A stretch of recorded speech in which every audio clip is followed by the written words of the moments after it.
Hey everybody, happy Wednesday? Yeah, it's Wednesday. I hope everybody's having a great week. Happy hump day. Um, there's not a lot happening in the news, and at the same time, there's a lot happening in the news. I wouldn't, some of it's news, some of it's not news. But right at the top, again, the amount of grifters that are out there that were pushing conspiracies around the Tyler Robinson trial for the murder of Charlie Kirk took a final death blow today.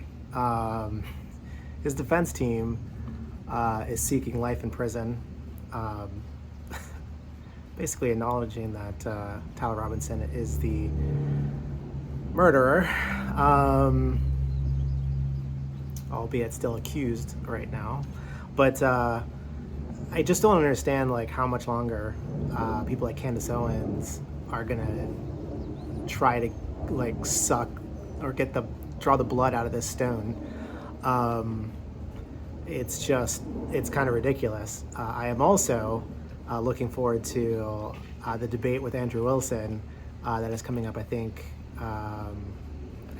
it's Patrick Bet-David who's hosting it, but at any rate, whoever's hosting it, it's going to be very difficult for Candace to support her position, given that the defense has essentially thrown in the towel, given the plethora of evidence that has been submitted to date, including video, which Candace likes to say is not Tyler Robinson.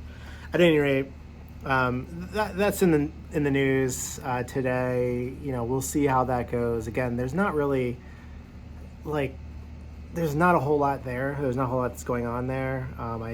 It is interesting that they are pushing to get the life in prison versus the death penalty, but we'll see what happens there. Again, not news, more like TMZ kind of stuff, but AOC it's been reported now that AOC and her fiancé broke up, which actually makes everything make way more sense. But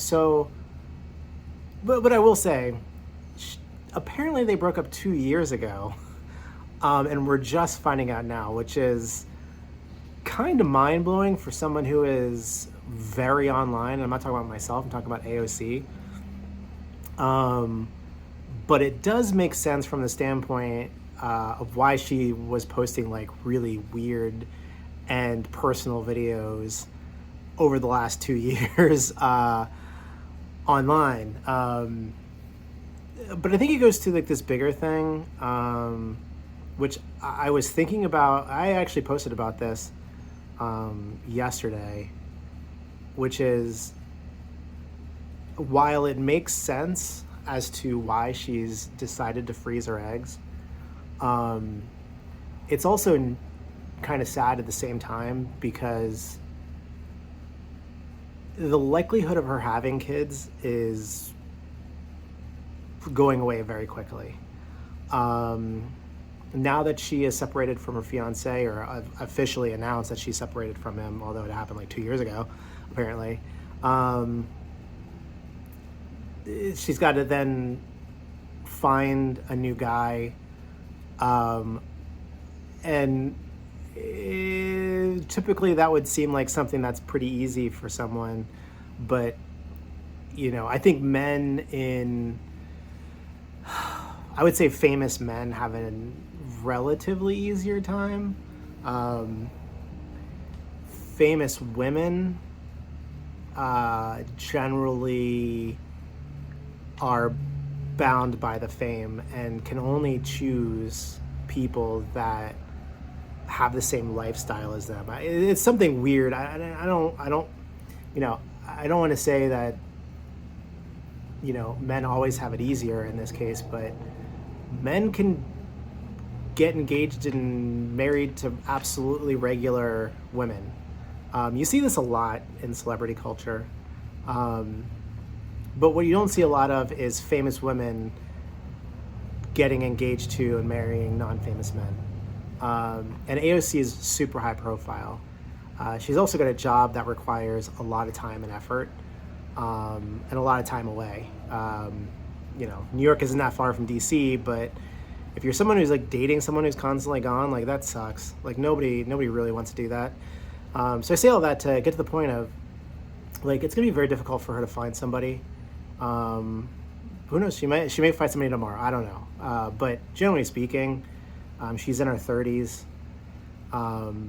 Dating is hard. Requires time and effort. And every year that goes by where she is not engaged or with someone that she wants to have a long-term relationship with is 1 year closer to her not being able to have kids. And it's sad. It's very sad. And I know a lot of people like her. Most of those people are in New York still. Beautiful people, very educated. But time is going to get away from them and they will not have the ability to have kids. And they think that freezing their eggs and doing all this stuff is going to bide them time that they can get in the future. But unlike men, women's expiry date on having kids it comes up quick, very quick. But yeah, no, so I'm not going to make fun of AOC. I'm just going to say that I feel bad for her from that standpoint of missing that opportunity to have kids. And so, yeah, there's that's out there. There's the primary that was held last night in Wisconsin, which had Francesca Hong polling at 18 to 29 points over Crowley, her Democratic competitor. I don't know how polling could be so wrong in this race. I mean, if you were talking about 5 points and they came within one, that's one thing. But we're talking about basically an average of over 20 points lead against Crowley. So you have to ask yourself, how could the pollsters get it so wrong, especially at the state level? I don't understand how they could get that big of a miss. I would lean in two different camps. One camp is that the pollsters just don't have a good polling sample set that is more statewide and is more regionally specific. And I say that in the case of, like, they might have been polling more out of the cities than the rural areas, and it was skewing their polling.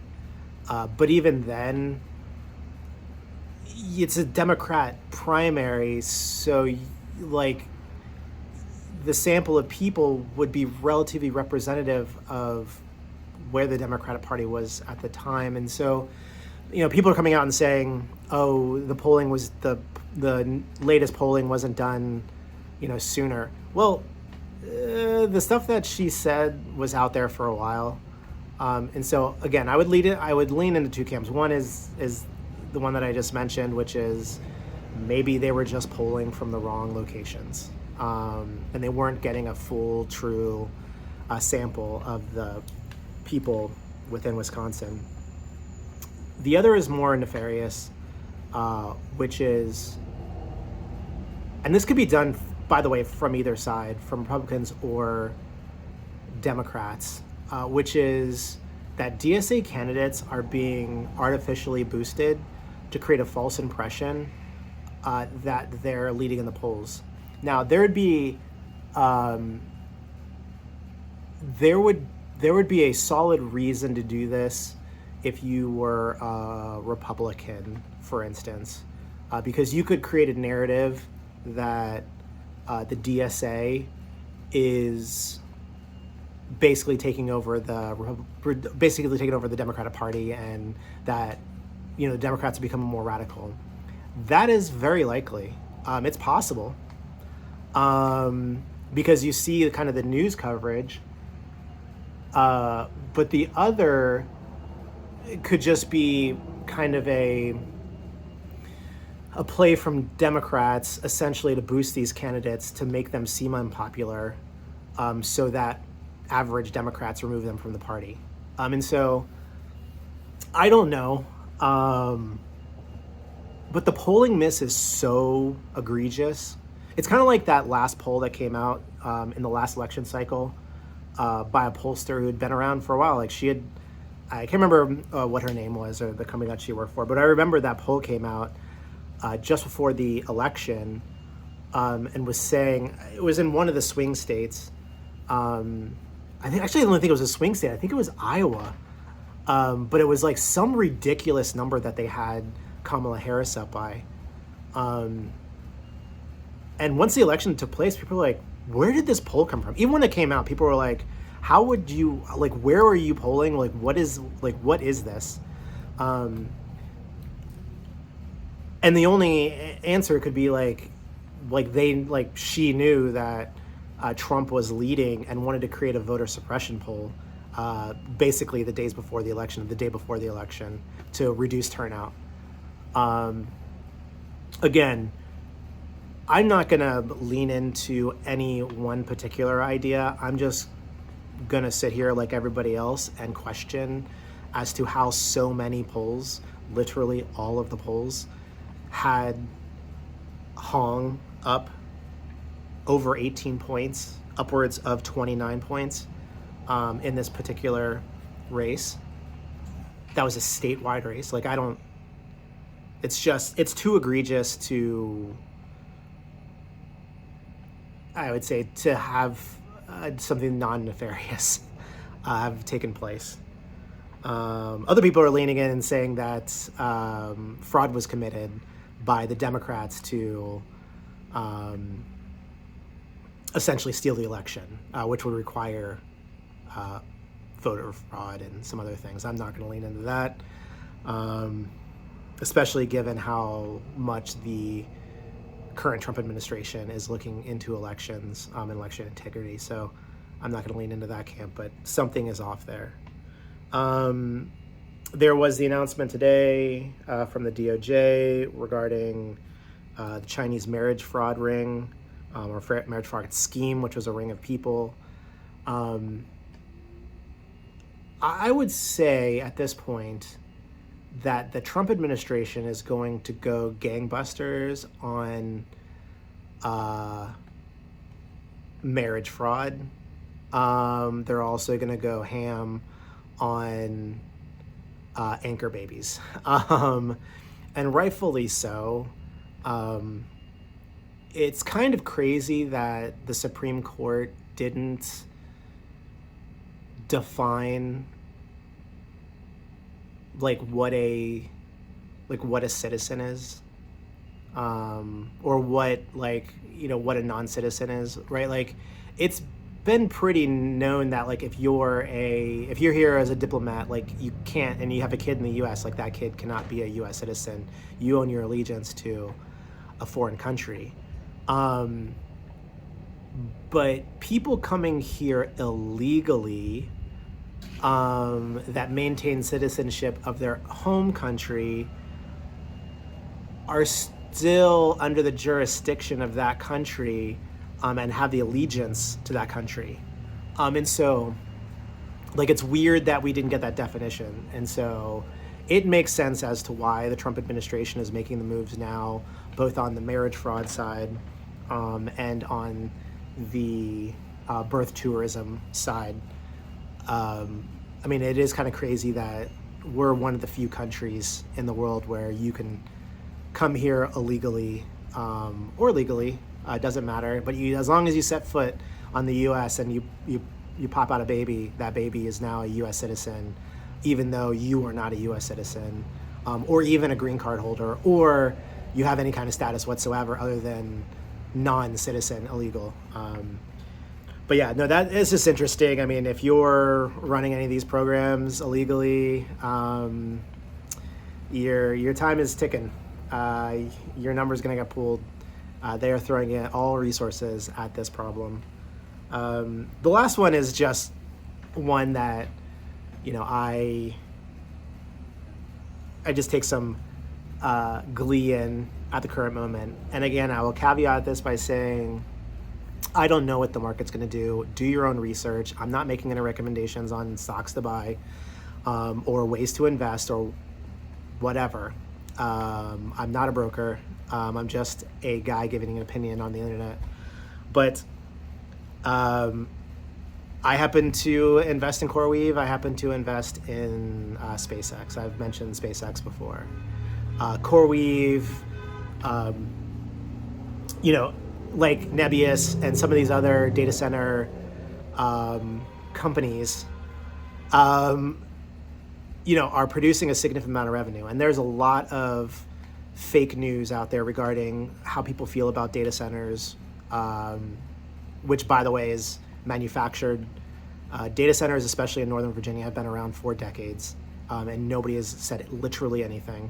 But now all of a sudden, we have people coming out believing FUD that data centers are making too much noise or they're taking up water. Like, all of this stuff is fake. It is fake.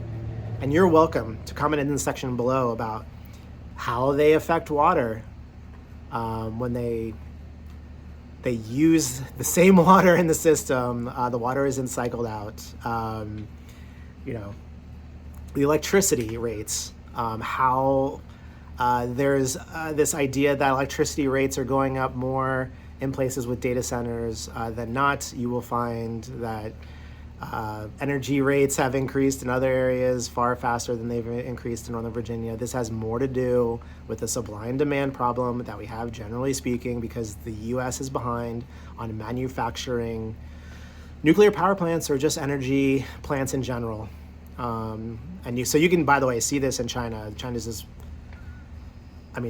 they have so many nuclear power plants in the pipeline being built and that will be built. It is shocking.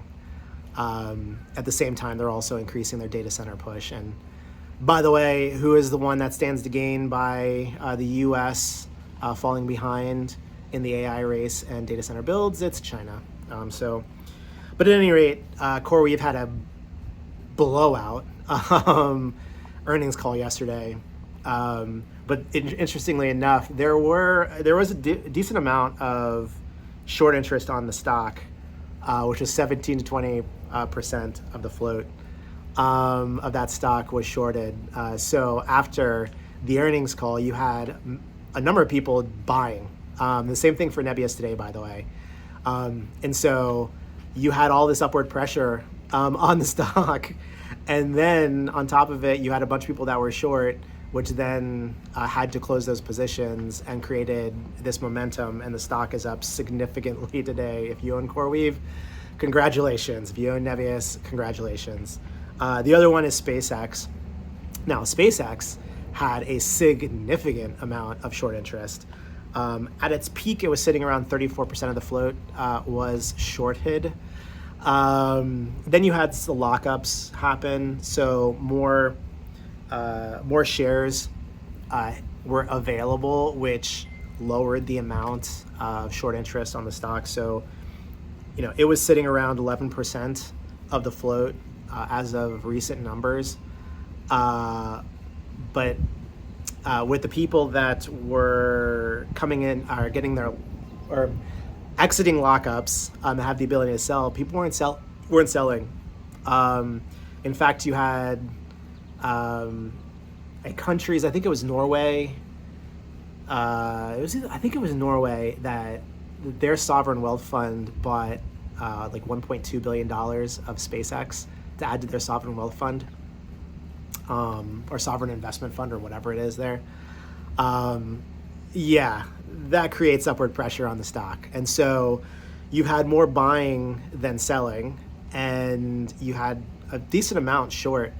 And the short interest is what is driving a lot of the upward movement right now.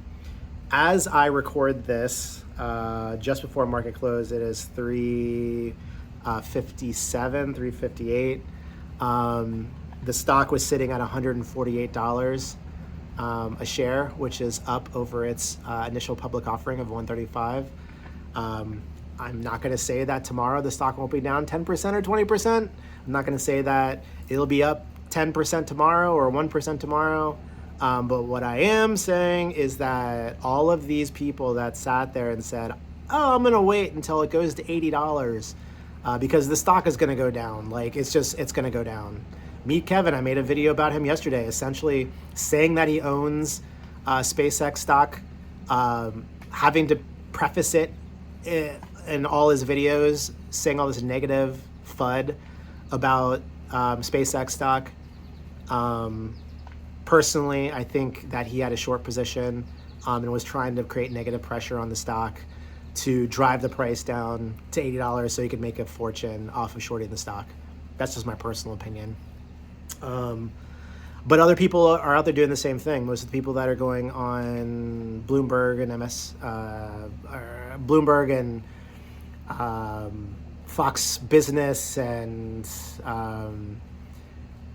basically these other shows, when they're talking negative about a stock, 9 times out of 10 they have a short position in it. In this case, all the negative people that they had on were most likely short SpaceX stock. And so, I'm not a believer in shorting U.S. stocks. I think it is anti-American to root at the downfall of a particular company so that you can make money. I just think that morally that's just bad. Invest in companies you believe in. Invest in American companies you believe in, more importantly. And, if you want to short a stock, short European companies, short Asia companies, Chinese, Japanese, Korean companies.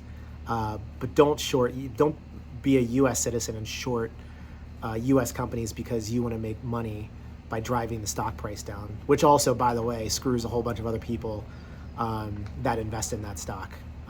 More specifically, screws Americans. And so, yeah, those are kind of the things that were in the news. Again, there's a lot going on without a lot going on. But at any rate, let me know what you think in the comments section below. Are you on the side that thinks that Tyler Robinson didn't kill Charlie Kirk? Are you an investor in SpaceX or CoreWeave or some of the other data center stocks? What do you think about AOC? What are your thoughts on kind of the outcomes of this Wisconsin race? And again, do you think it's a good thing that we're actively trying to go after marriage fraud and essentially visa fraud, but immigration fraud in general and anchor babies? But let me know what you think in the comment section below. And as always, keep believing that the best is still ahead for America. Peace out.